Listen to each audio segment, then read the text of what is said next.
Hi, my name's Holly. I'm a machining apprentice and I've worked at AES for 2 years.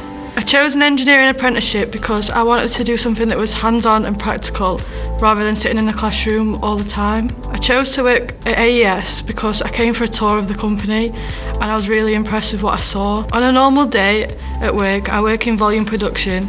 Here we make batches of 100.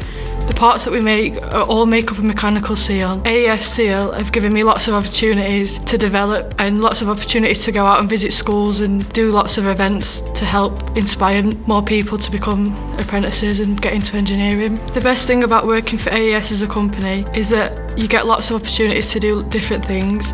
Everyone here is really friendly and helpful, and the company itself is working towards being net zero, which means it's good for the environment.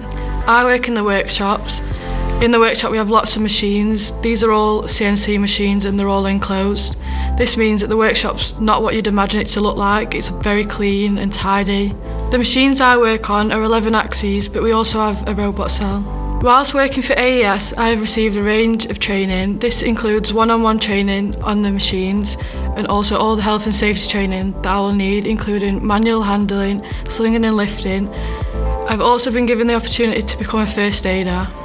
Once I finish my apprenticeship, I'd like to be involved in helping more girls get into engineering and help them see that it's not just for boys. My advice for anyone wanting to join AES would be to not be scared and just come and have a look and see for yourself how good a company it is.